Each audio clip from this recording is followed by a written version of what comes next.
Welcome back to my channel అండి. Swathi GNM health tips అండి.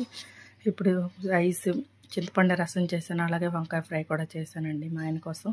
నేను చూపించిన విధంగా చికెన్ చేయబోతున్నాను. చికెన్ కోసం కొంచెం ఆయిల్ హీట్ చేసేసుకొని ఉప్పు, కారం, పసుపు అవన్నీ ఒక దగ్గర పెట్టేసుకోండి. ఆనియన్ ఒక చిన్న ఆనియన్ కట్ చేసేసుకొని, పచ్చిమిర్చి కొంచెం కరివేపాకు వేసేసుకొని ఫ్రై చేసుకొని, ఇష్టం లేని వాడు కరివేపాకు స్కిప్ చేయొచ్చు.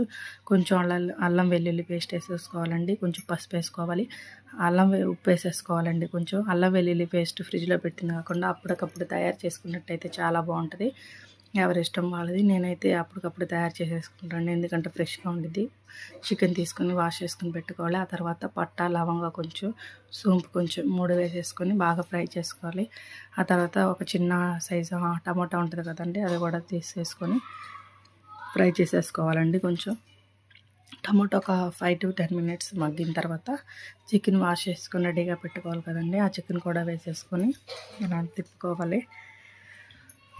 నేను చూపిస్తున్న విధంగా చికెన్ కూడా వేసేసుకోనండి. చికెన్ వేసుకొని కొంచెం ఒకసారి మిక్స్ చేసుకొని కాసేపు ఉన్న తర్వాత కొంచెం కారం, కొంచెం ఉప్పు సరిపోతే కొంచెం ఉప్పు కూడా వేసుకోవాలండి. కొంచెం పెరుగు కూడా వేసుకోవాలి. పెరుగు వేసుకోవడం వల్ల ఏంటంటే ఆ ఫ్లేవర్ మారిద్దండి. పెరుగు కొంతమంది ఇష్టపడతారు, కొంతమంది ఇష్టం ఉన్న వాళ్ళు వేసుకోవచ్చు. తర్వాత గరం మసాలా ఉంది కదా, అది వేసుకోవచ్చు. మీ దగ్గర చికెన్ మసాలా ఉంటే చికెన్ మసాలా కూడా వేసుకోవచ్చు. కొంతమందికి ఏంటంటే పెరుగు నచ్చిన వాళ్ళు స్కిప్ చేయొచ్చు. ఆ తర్వాత కొంచెం కారం వేసుకోవచ్చు.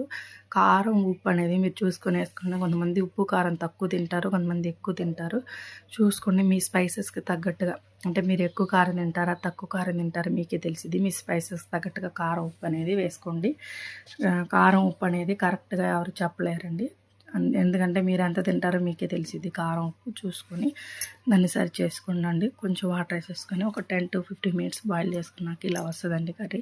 ఆ తర్వాత ఒక టీ స్పూన్ ధనియాల పౌడర్ కూడా వేసుకోవాలండి. ధనియాల పౌడర్ వేయటం వల్ల ఏంటంటే మంచి అరోమా ఫ్లేవర్ వచ్చిందండి, అంటే స్మెల్ మంచిగా వచ్చింది. ధనియాల పౌడర్ కూడా చాలా మంచిదండి హెల్త్కి. కొంచెం ధనియాల పౌడర్ వేసేసుకోవాలి. మీకు నచ్చితే please like, share, subscribe my channel. Thank you.